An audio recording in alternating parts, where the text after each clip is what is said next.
Shanelle, welcome to the show. Thanks for having me. What does being a fighter mean to you? Being a fighter means to me, it's everything for me. I always say to everyone that you come on this earth with a purpose, and my purpose is to fight. I've learned that from a young age. Lucky for me, I learned that from a young age, that my purpose in life is to fight.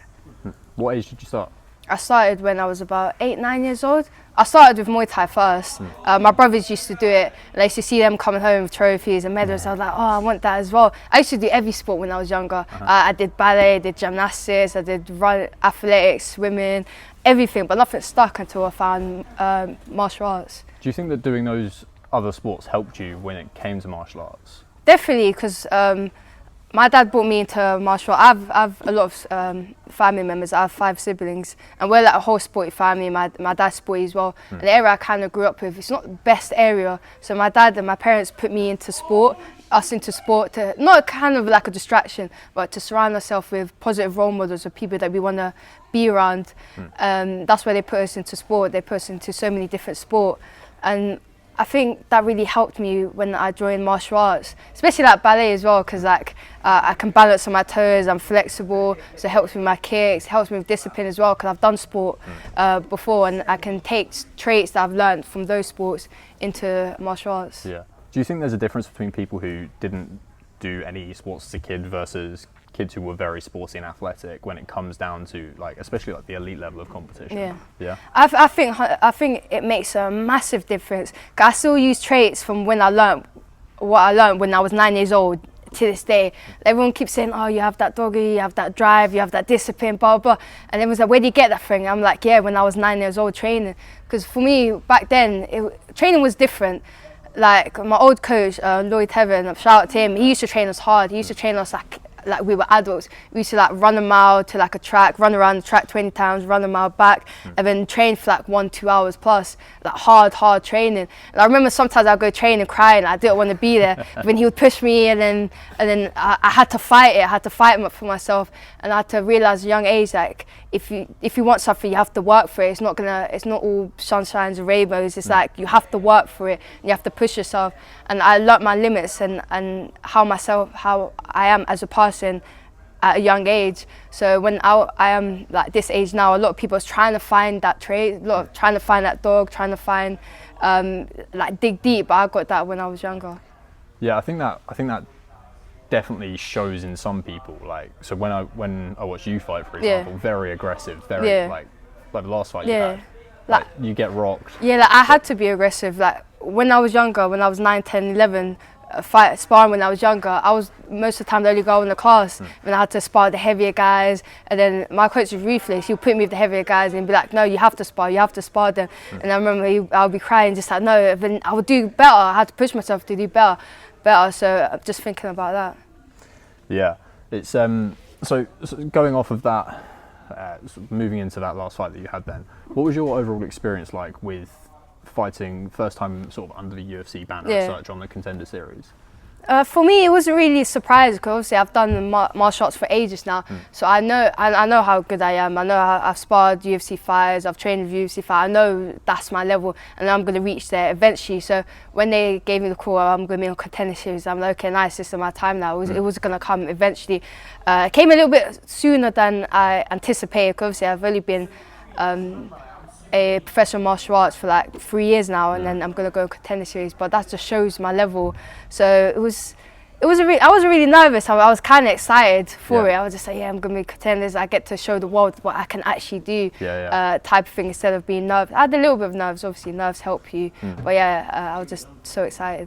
Yeah. What was it like fighting in the Apex, or that sort of like quiet, weird sort of? Yeah. Like whenever you watch those shows, they always look a bit strange and a bit bizarre, because it's it's a high level fight, but it's like dead silence. You know? Yeah, it's like it looks better on TV. Not gonna lie, I don't watch Contenders. The only time I watch Contenders is when like Lonnie or Emma or like Thomas Paul, people that I know fought on it. That's the only time I watched it. And then people were telling me, I think Lonnie was telling me, he was like, yeah, you get no walkout song. It was like there's like less than 100 people there. You only get four of your tickets. People coming to send you. It's just like it's so quiet. I was like, oh, that's gonna be so awkward. Because for me, obviously coming from PFL, it's like I'm used to fighting in front of thousands of people. That's where I came from. And coming from thousands of people to like less than 100 people. I remember walking out and I was just like hype. I was like, yeah, let's go. And then there was just silence. I was like, fuck's sake. The air just shifted. I was like, this is so awkward, but it's okay. It's okay. I don't know. I live up to the moment. Like I like the energy of the crowd. I like being hyped. I like being like, let's go. And it was just flat. And then I got in the cage. They were like, no introduction. They was just like, you ready, fight. I was like, oh, okay then, we're fighting now, type of thing. So it was a little bit strange, but I'll say that's from my experience. My opponent had the same experience. Everyone has the same experience when you go contenders. It's not all about the fanatics and like how big the show is. You have to show them who you are as a fighter. It's all stripped down. Yeah. What is your opinion on that? So I assume you know who Brendan Loughnane is. Who? Brendan Loughnane. He's like he fought in the PFL. Oh yeah, obviously, yeah. Yeah. Do you remember his fight on the Contender Series? No. So when he fought on the Contender Series, he pretty much smashed the guy for 2 rounds, and then the last round was a little bit closer, and he got a takedown right at the end of the round. And Dana White, there was like this clip of Dana White going. Yeah, I've seen it. Yeah. And then Dana was like, "Yo, I'm not going to bring you into the UFC if you shoot for a takedown." What's your opinion? Tell Brad that. Please tell Brad that. Brad was like, if we took her down, then you would have won the fight. So Brad, if I took her down, they wouldn't have signed me to the UFC. But that's another story. I'm joking. But yeah, it's like they want exciting fights, like behind the scenes before you walk out, and when the ref's giving you the what you can't do, blah blah blah. They were like, we want exciting fights, like contenders. Like you need to come to fight. Like you need to push the action. We don't want boring fights. Like you need to basically fight for your life. And that's what I was doing, fighting for my life in there. That's what they want, exciting fights. They don't want boring fighters coasting. That's not going to sell. So I know I'm an exciting fighter. Win, lose or draw, I'm an exciting fighter. So obviously, like you take the loss, but you get the contract. Yeah. Was there part of you that was like, you were saying about Brad was saying to shoot for the takedown to get the win? Was there part of you in your mind in the fight thinking like, well, I'm trying to get a contract, and maybe like, how do you feel about the loss, knowing that you got the contract? Because it's kind of like a bittersweet thing. Yeah, right? The whole week, like my coach was saying, I was just like, he was like, you were sad when you were happy, when you're sad. I was just like, I don't know, it was such a weird feeling. I feel like I drew basically. It was like, long term I'm happy, short term obviously you're devastated. And the only reason why I was devastated is obviously a loss is a loss, but I was devastated because I don't get to show what I can actually do in a fight. Like watching it back, thinking about it, I'm just the game plan was this and I didn't do this, we was working on this and I didn't do this, and I know that I'm a better fighter, and I know I'm a better fighter than her. Like 9 times 10 I smash her, and sparring I smash her every time, but it doesn't matter about that. It's about what happens in those 50 minutes in the fight, and that's only the frustrating thing about it. Obviously I told you before, I don't watch contenders that much, so in my opinion, it's like what went through my head was, if I lose a fight, I'm not getting a contract. So like when I lost a fight, shook her hand, went back, got stitches, blah blah blah. In my head, I'm like, my life's ended. Like everything's done. It's like, or what now? Like my body just went into like a phase where I don't want to process what actually happened. Kind of went in kind of a daze, and it was like an hour period of like, yeah, I don't get signed, I'm done. Until my coach messaged me, Chris. He was at the fight show. He was still there watching. He messaged me. He was like, "Oh, you got the contract." I was like, "What?" And I looked at Barry. He was at the hospital with me because I had to get shipped off the hospital. He was like, he was having like the most serious conversation ever on the phone. When he looked back to me, he's like, "You've got the contract," and everything, just all the emotions just flooded, and I just burst out crying. And he was crying. It was just, it was emotional. Just the relief of like, okay, like a second chance, basically. Yeah. So let's talk a little bit about that then. So obviously, when you start training, most people's goals when they start training is I want to make it to the UFC. Yeah. How, like you mentioned a little bit there, but talk a little bit more about, you finally get that shot. Yeah. On the Contender Series, and then you find out you've got that contract. What are the emotions that are going through your mind when that happens? How are you feeling? When I got the contract? Yeah. What went through my head, like, even before that, I was like, because they asked me, if I wanted to go on Contenders, and I said yes. So technically, I could have said no and would have got signed, but I wanted to go on Contenders. So so you could have.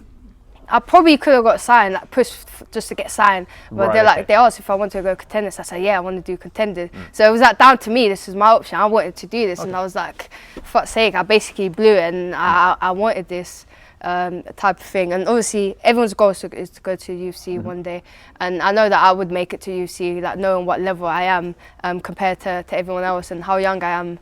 and stuff. So I knew I would get to the UFC eventually.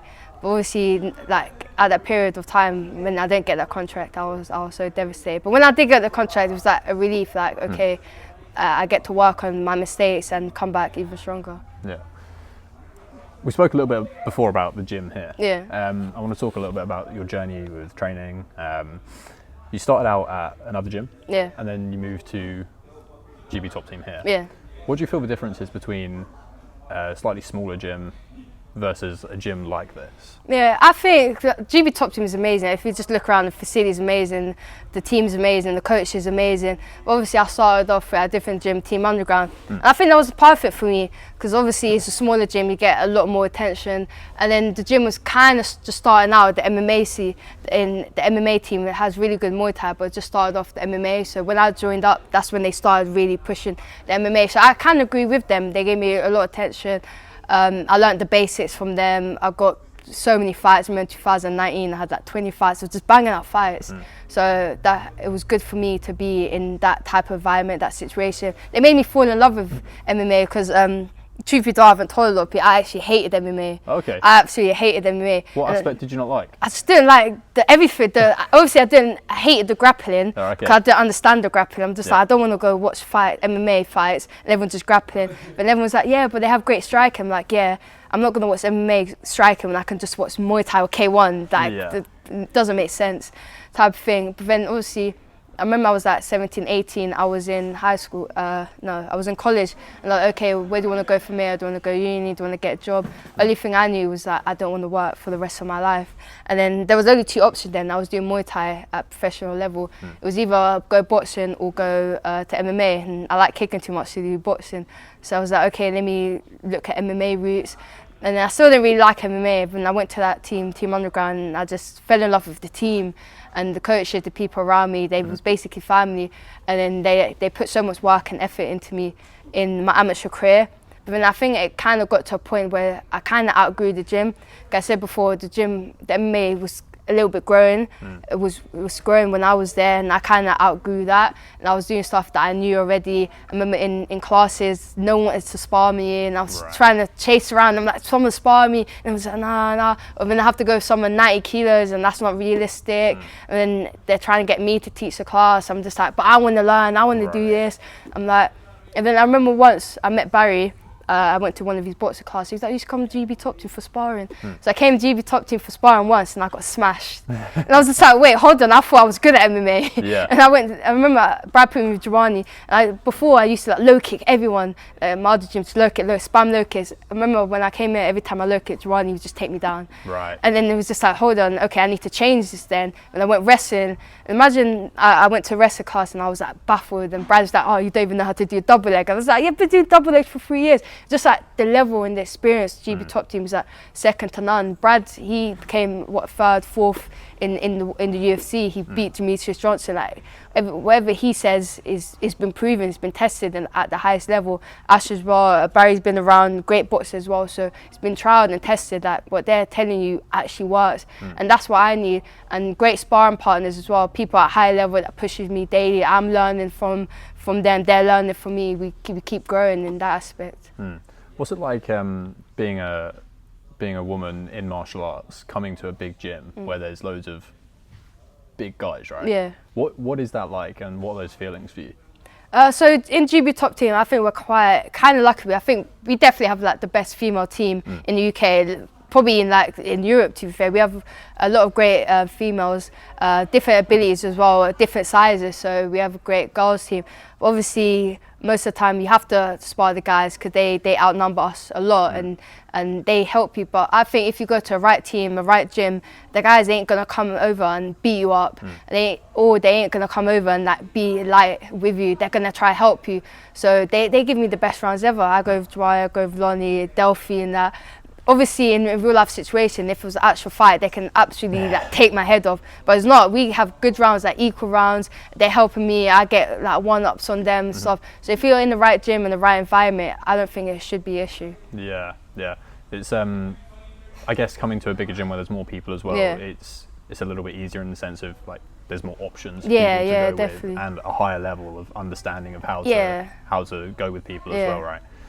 just taking it back a little bit, you was talking about like Brad's experience, Yeah. Ash's experience, Barry's experience. How important is it, in your opinion, to have coaches who have got that level of experience of they themselves have been there and done that, versus people who, say like a John Danaher type, Yeah. who's maybe not done it at the highest level in competition, but again has like proven with the people that he's Yeah. produced that Yeah. maybe you don't need to do that. What's your opinion on that? I think there's two ways to go about it. Is that obviously you can say that Brad and Ash, they fought at the highest level, and you want to get to the highest level, so why not go be taught with people that's been there, go see it works.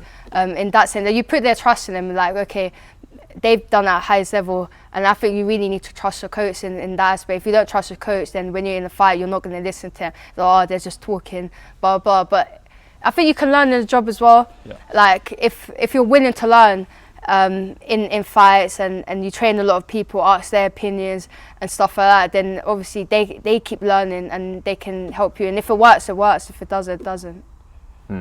Yeah, it's always like there's obviously the like tremendous value in a coach having the Yeah. experience that, say, Brad's Yeah. had, like being in the UFC. and Yeah, fighting but in the I UFC. think that kind of the people that's actually fought and stuff like that, they understand fighting in a like an emotional level and a mental level. Because if you never had a fight, you don't know what it is to be in a fight.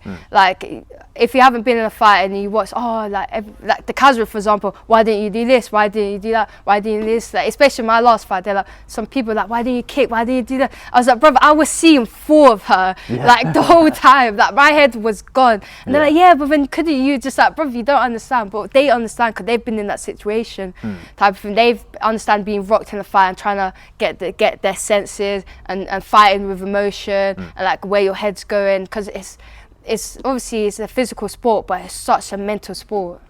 Yeah, so you said like they don't understand, or some people don't understand what it's like to be in a fight. Yeah. From your point of view, can you sort of flesh that out for people that are listening? Like, what is it like to be in a match, like the one that you just had, for example, which isn't like an easygoing match where it's all on your side, like one-sided for you? Can you talk a little bit about that? Yeah, for me, I would say fighting. Everyone said, "Oh, are you scared to fight?" For me, fighting's scary, but not in the viewpoint what that casual actually think. Is like when I'm fighting, I fight with like no emotions. Okay. So it's like when I'm in the before the fight in the changing rooms, I can see myself like emotionally detached from like everything outside. Because when I fight, you have to have no emotion. If you have emotions, then they can play in your emotions, and then and like manipulate you in the fight. So it has to be like a blank state, and that for me is like so scary, like having no thoughts. And like when second I step in the ring in the cage, like nothing else exists in the whole world. Like, imagine my last fight, my fight last year when I head kick KO'd the girl, and then she pushed me the day before. Everyone's just like, yeah, like, wasn't that playing in your mind, blah, blah. I'm like, when I'm in the cage, nothing else exists. Like, yesterday doesn't exist, tomorrow it doesn't exist. Right. And if yesterday doesn't exist, then that push never happened. Like, I'm fighting with like zero emotion. Like, it's kind of psychotic. It's quite scary in that aspect. Do you feel like maybe, like you mentioned you had, is it 20 fights in a year? Yeah. Do you think maybe because you've been there so many times that you don't necessarily get too emotional anymore? Did you get too emotional when you maybe first started before you had that level of experience? Yeah, definitely. For me, it's like it's all experience. I always say to everyone, amateurs, pros, like you have to bang out the fight. You need to learn how you deal with fight. I say I fight with no emotion. Some people have to fight with emotions, but you don't know your limits or what state you need to be in to fight if you don't have a lot of fights, type of thing. I remember when I was younger, I used to fight angry. Like, I remember, I was like 9, 10, 11, I used to like fight, but I used to fight so angry. I used to try to get myself angry. I used to be like, you hurt my friend, you hurt my friend. Or you'd like make up fake scenarios. Yeah, right, literally just to be angry, just so I can beat them up. And then like when I got older, I was just like, you don't need to fight in that angry state, because then you're just wasting energy, you're being a bit reckless, and then you're going to get out of breath, and like you're not going to fight great, you're just fighting scrappy. So you kind of have that type of balance. Yeah, I remember like I've not competed much at all. Like I don't want to be a fighter. Yeah. When I first started, I was like, I want to be a UFC champion. And then I very quickly realised I didn't want that. Yeah. Because I didn't want everything that comes with it. Yeah. But the very little competition I had, I remember one time like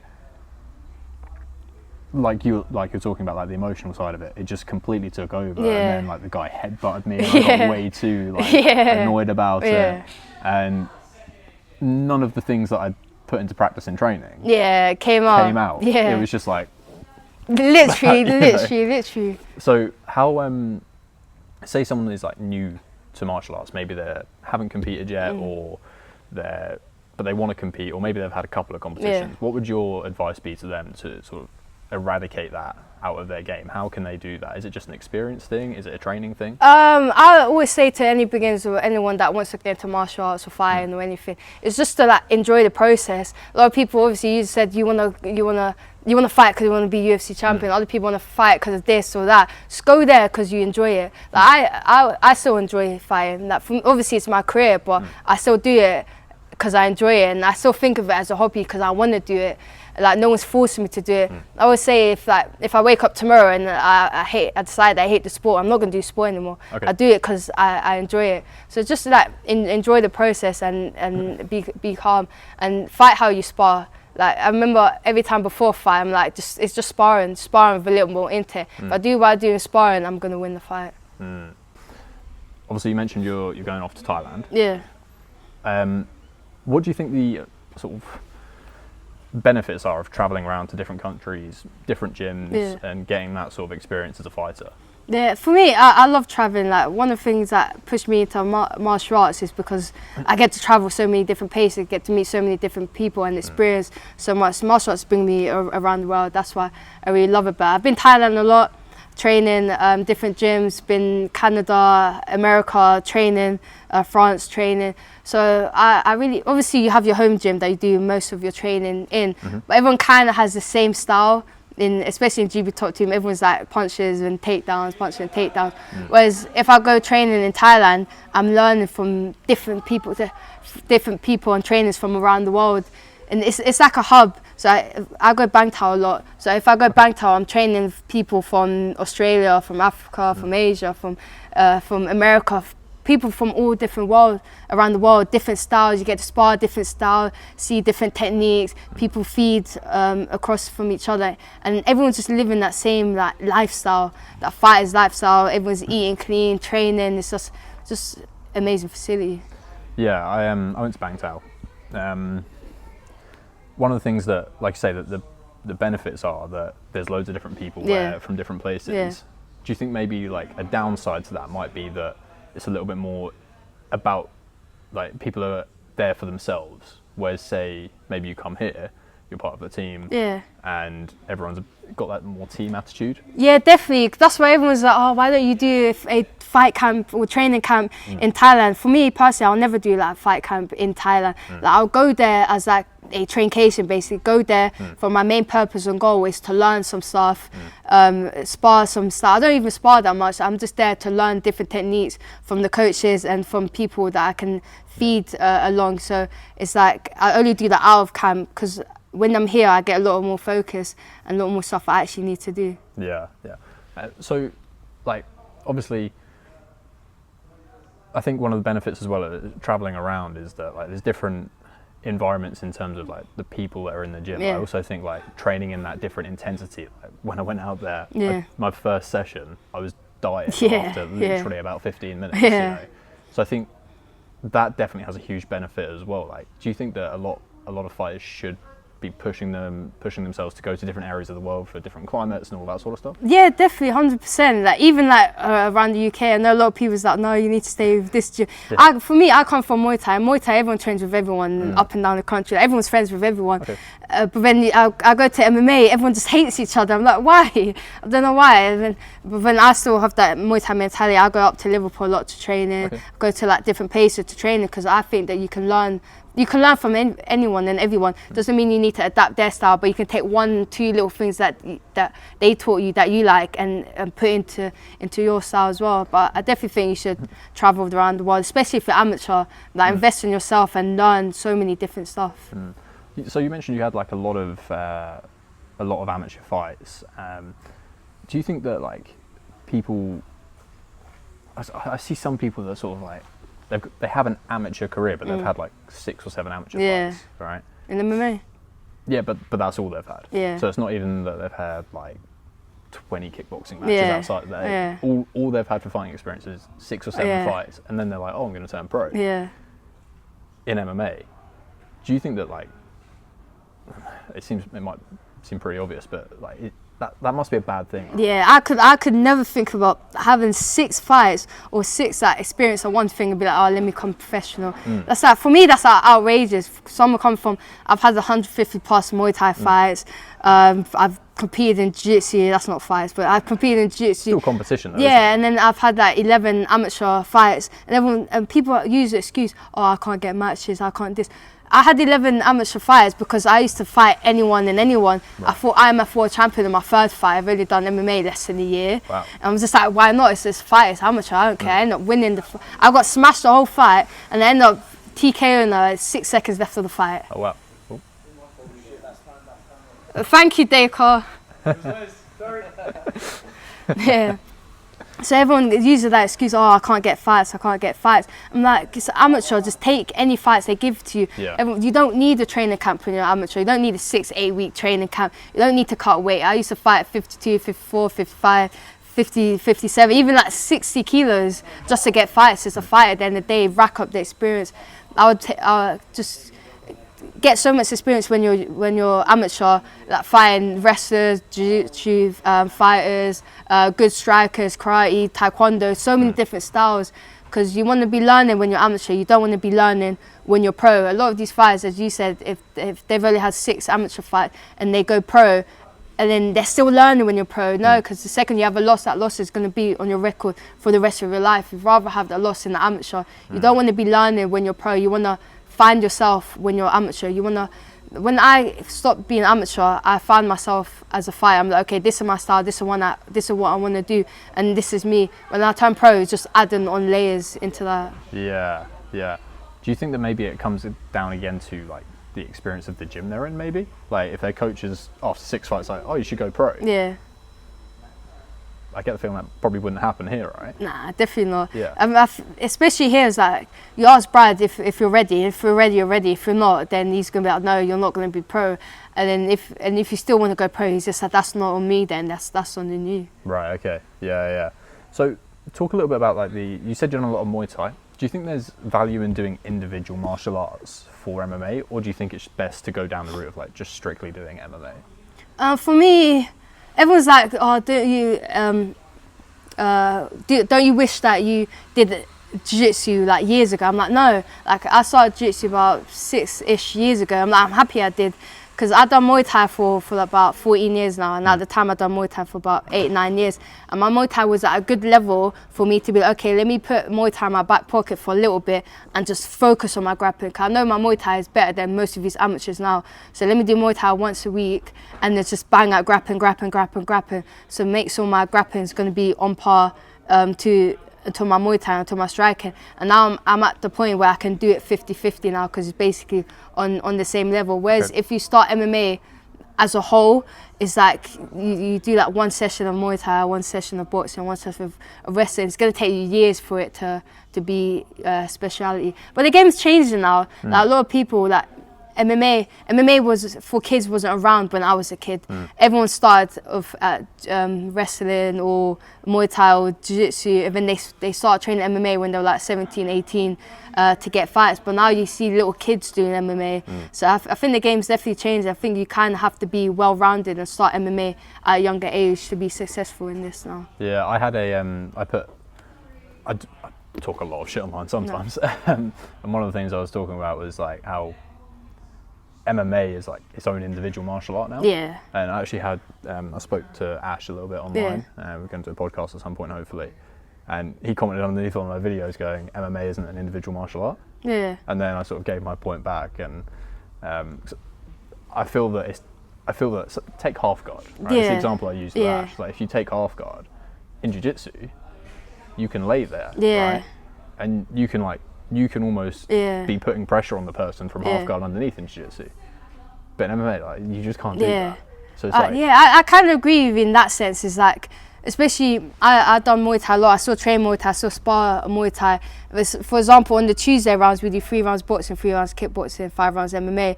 I spar and I strike a lot. I spar my kickboxing rounds, my Muay Thai rounds. I have a different stance, different guard. I do different stuff than when I do MMA. MMA have a lower guard.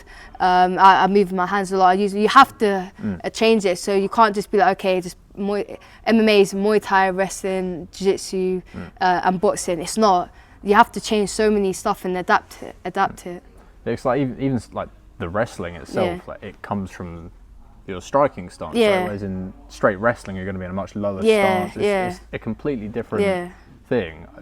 I personally, like, not that I'm super high level or anything, but just from my casual's opinion, you could say, I feel that there is definitely value in doing the individual martial arts. Yeah, but definitely. there's nothing quite like doing MMA. Everything kind of has to be MMA based. There's no point doing boxing training where you're throwing like 20 punch combination. You're never going to do that in a fight. That's why I like training with Barry. He makes me do that stuff that I'm going to do in a fight. He does that no more than like 4 punch combination, a lot of footwork, a lot of jabs, a lot of stuff like that. And then even Ash now in his jiu-jitsu class, he will never tell you to fall back for a heel hook or do this or work from guard. He'd be like, no, if you're on the bottom, then obviously you do triangles and arm bars, but like your main goal is to get up, so it always tells you to get up, like don't accept bottom position and stuff like that.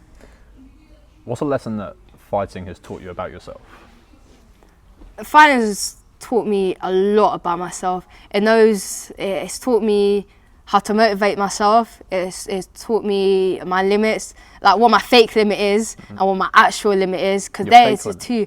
It's that fake limit where you think you're tired. Like for example, my fight is like, I think I'm tired, but I'm like, actually no, you're not tired, and then you prove yourself. I'm like, oh, I thought I was tired, but you're actually not. So there's always that two limits to that sense.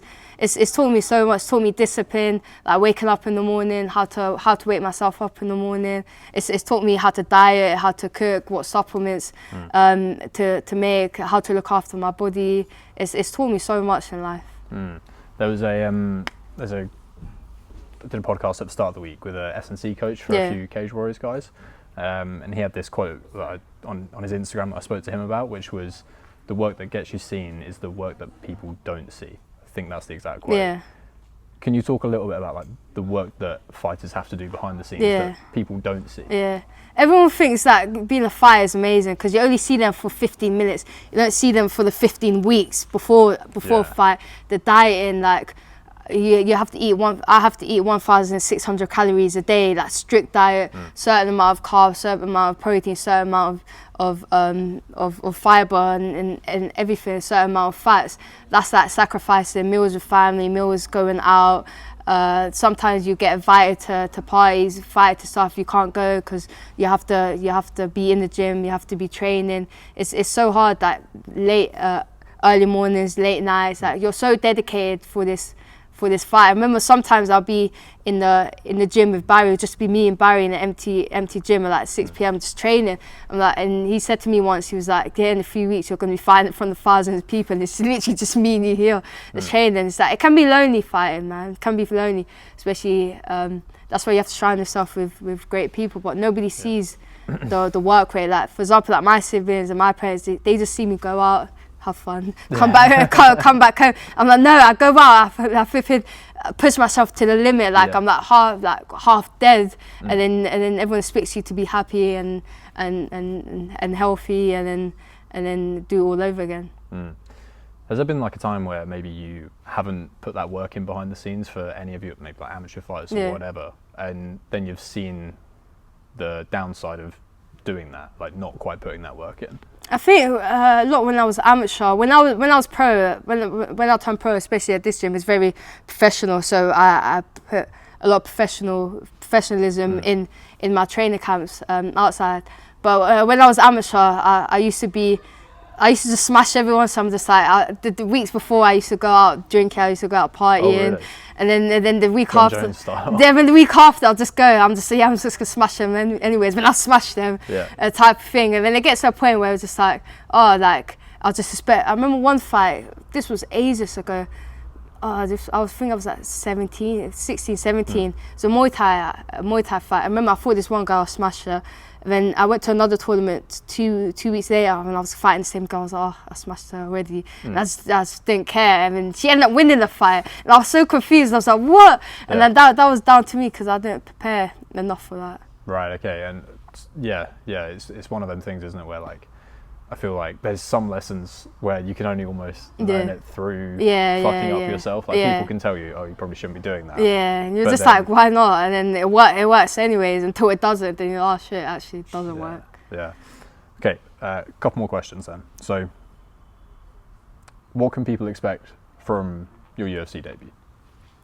I think my UFC debut is going to be special. I said before, I live up to the expectations. I thrive in big scenarios and big arenas and feed off the energy. My UFC debut, hopefully it's going to be in London, so I'm going to blow the roof off that place. Like, I'm probably going to be first fight, and it's going to be the first fight that you don't want to miss.